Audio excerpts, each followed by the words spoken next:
Os Atos dos Apóstolos. Recebendo o Poder. Versão brasileira, Estúdio de Cinema, São Paulo. Essa era a Jerusalém nos dias do nosso Senhor Jesus Cristo. Além disso, os seguidores de Cristo tinham testemunhado sua última aparição após a sua ressurreição. Eu queria que tivessem visto. Devia haver centenas de nós lá. Foi uma visão gloriosa. Sim, João, você já disse isso. Mas o que o nosso Senhor disse? Repita as palavras dele. Ele disse algo sobre restaurar o reino para Israel? Simão fez a mesma pergunta e... E o que ele disse? Ele disse: não vos pertence saber os tempos ou as estações que o Pai estabeleceu pelo seu próprio poder. Mas recebereis a virtude do Espírito Santo que há de vir sobre vós. E vós sereis testemunhas em Jerusalém e em toda a Judéia e Samaria e até aos confins da terra. Diante de nossos olhos ele foi elevado às alturas, e uma nuvem ocultou-o de nossa vista. E, enquanto ficamos parados sem fala, 2 homens de branco se juntaram a nós e disseram: varões galileus, por que estáis olhando para o céu? Esse Jesus que dentre vós foi recebido lá no céu, há de vir aqui, assim como o ouvistes ir para o céu. E assim é provável que nos dias que se seguiram, essa história tenha sido contada sem parar. O Senhor ascendeu, mas ele virá de novo. Enquanto isso, os discípulos deviam esperar pelo poder prometido, que os tornaria testemunhas efetivas. E no dia de Pentecostes, quando estavam todos reunidos no mesmo lugar, veio de repente do céu um som, como de um vento forte e impetuoso, e apareceram línguas como que de fogo, que pousaram sobre cada um deles. E todos foram cheios do Espírito Santo. E eles começaram a falar em outras línguas, em idiomas estranhos aos seus ouvidos. E as pessoas que estavam visitando Jerusalém, de diversas partes do mundo, ficaram intrigadas ao ouvir alguns apóstolos falarem o seu idioma. Os partos diziam entre eles: por que esses homens falam na língua da nossa pátria? E os árabes que os ouviram também se maravilharam. Essa é a fala do deserto. Os líbios também entendiam as palavras que eram ditas. Cada homem ouvia a sua própria língua. Como não entenderam o significado desse acontecimento estranho, os visitantes começaram a zombar dos apóstolos, dizendo: eles estão bêbados, estão cheios de mosto.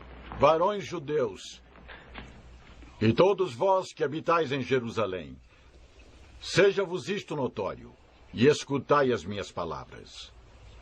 Estes homens não estão embriagados como vós pensais, sendo a 3ª hora do dia. Mas isto é o que foi dito pelo profeta Joel. E nos últimos dias acontecerá, assim diz Deus, que derramarei o meu espírito sobre toda a carne. E acontecerá que todo aquele que invocar o nome do Senhor será salvo.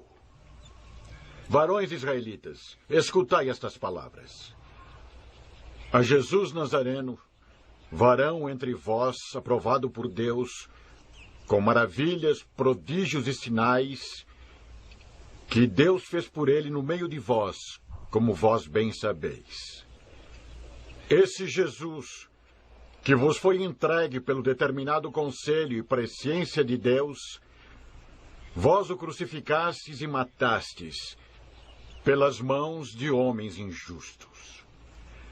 Mas Deus o ressuscitou, soltando-o das ânsias da morte, pois não era possível que fosse retido por ela. Assim Pedro continuou a testemunhar, pedindo àqueles que tinham rejeitado o Senhor a se arrependerem e a se batizarem. E todos os discípulos se alegraram com essa demonstração inspiradora do poder do Espírito Santo que tocou o coração das pessoas. Foi de fato um triunfo glorioso, pois nesse dia 3.000 pessoas receberam a sua palavra, foram batizados e somados à igreja. Os dias seguintes foram marcados por resultados espetaculares, quando os discípulos investidos de poder continuaram a testemunhar em nome de Jesus Cristo, aumentando cada vez mais o seu círculo de atividades. Um dia, quando Pedro e João foram ao templo à hora da oração, um mendigo coxo desde nascença lhes pediu uma esmola. Uma esmola, uma esmola. Tenham piedade. Olha para nós. Não temos prata nem ouro. Mas o que eu tenho, eu vou te dar. Em nome de Jesus Cristo Nazareno, levanta-te e anda.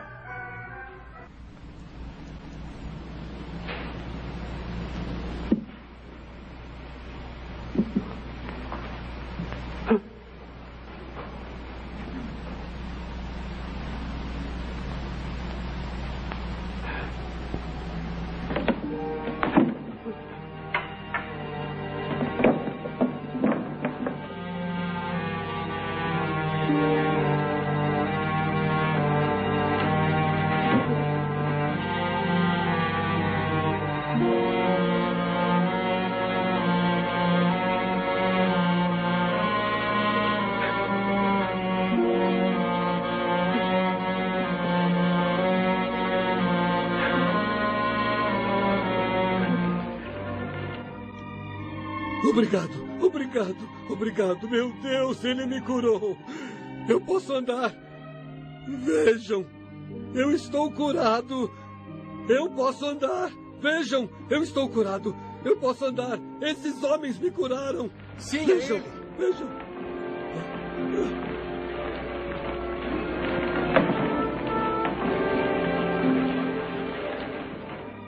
Varões israelitas, por que vos maravilhais disto?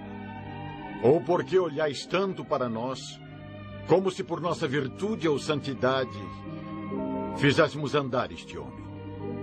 O Deus de Abraão, de Isaque e de Jacó, o Deus de nossos pais, glorificou a seu filho Jesus, a quem vós entregastes e negastes perante a face de Pilatos, tendo ele determinado que fosse solto.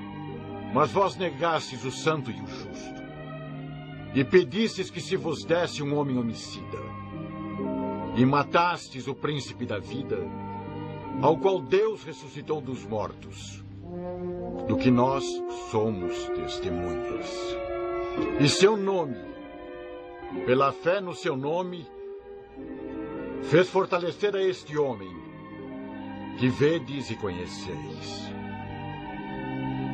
E a fé que é por Jesus deu a este homem saúde perfeita na presença de todos vós.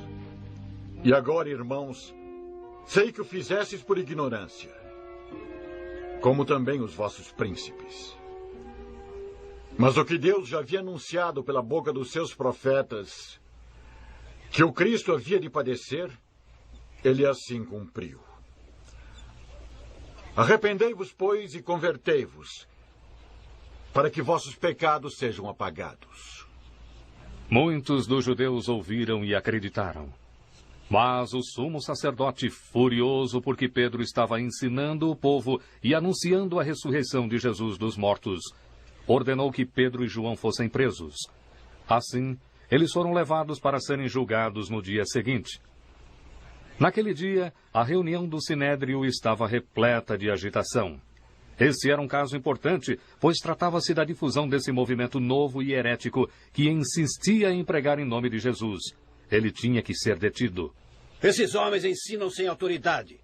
E o que é pior, anunciam através de Jesus a ressurreição dos mortos. E muitos daqueles que ouviram acreditam. Isso é heresia. Eles têm que ser silenciados.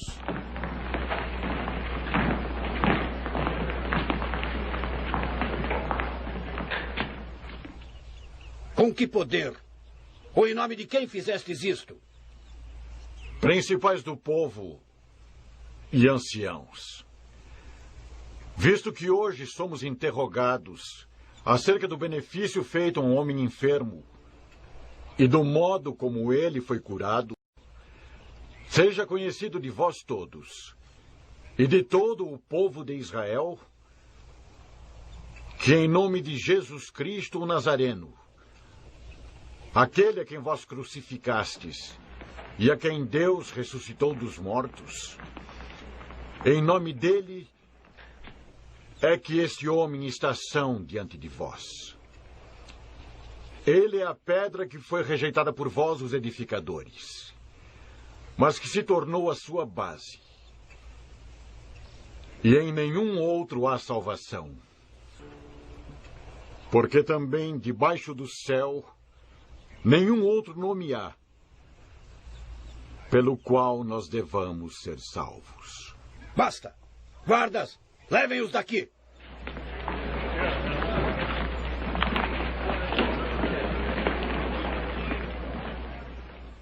Como eles ousam falar assim? Sim, é estranho, já que são homens sem estudo.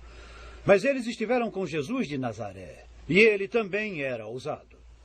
Ora, vamos resolver esse assunto. O que devemos fazer com eles? Todo o povo de Jerusalém saberá o que fizeram hoje. Nós não podemos negar que o mendigo foi curado. De fato. Isso é verdade. Então, para que isso não se divulgue mais entre o povo, devemos proibir esses dois de falar ou de ensinar para sempre, em nome de Jesus. Guardas, tragam os prisioneiros de volta.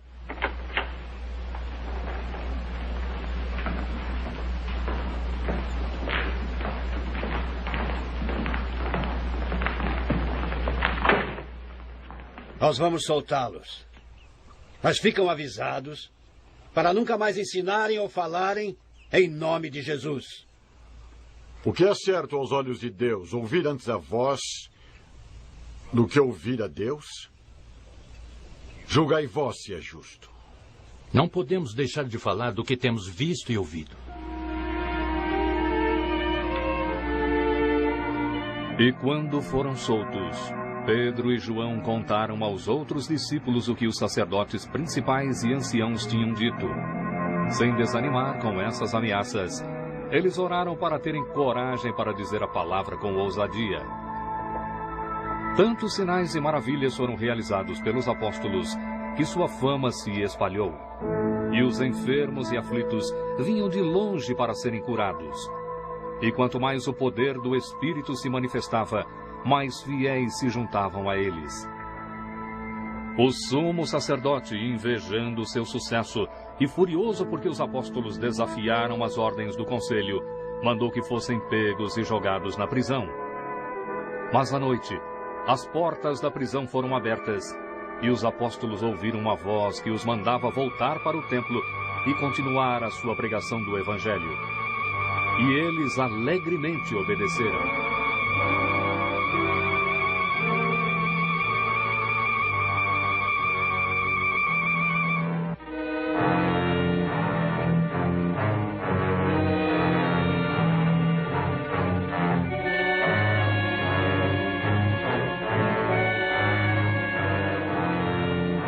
E assim, ao amanhecer, os apóstolos estavam de novo ensinando a multidão.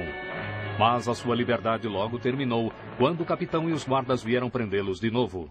Nós não vos ordenamos expressamente que não ensinasseis nesse nome? E eis que encheste Jerusalém dessa vossa doutrina. E quereis lançar sobre nós o sangue desse homem?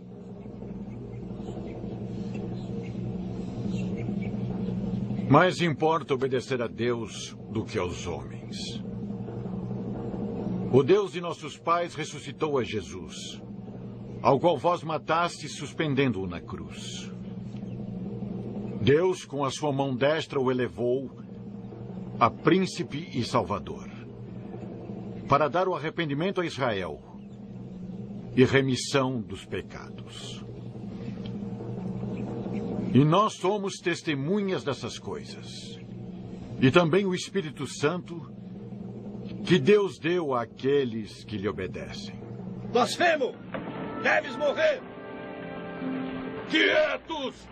Esperem! Guardas, tire-os daqui por um momento.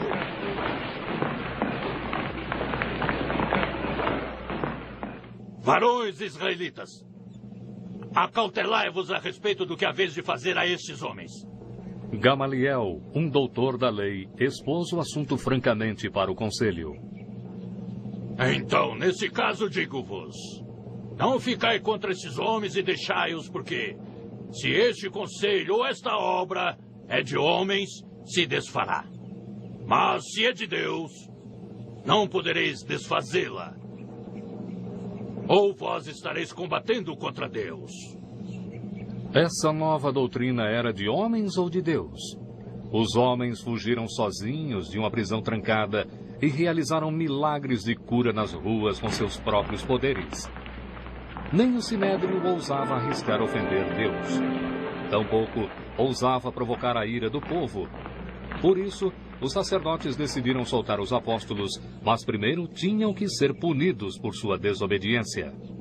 Vocês ousaram ensinar em nome de Jesus de novo. Por isso devem ser punidos. Guardas, açoitem todos.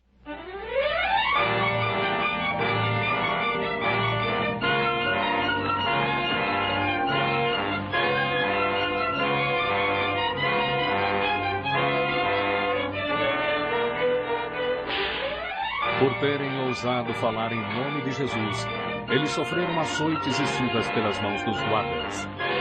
Mas eles aceitaram tudo com humildade silenciosa, honrados por terem sido considerados dignos para sofrer em nome de Cristo. E assim, cheios do Espírito Santo, diariamente em todas as partes da cidade, apesar da prisão e da dor física, ao alcance da voz do homem que os perseguiu e prendeu, os apóstolos continuaram o seu testemunho, ensinando que Jesus era o Messias e que nele estava a única esperança de salvação do homem. Sim, Jesus estava poderosamente vivo em seus seguidores dedicados. Eles incorporaram o seu espírito destemido. A dor física tornou-se a sua prova e as surras do açoite as suas marcas de honra. Então, investidos do poder do Espírito Santo, eles continuaram a pregar em nome de Jesus.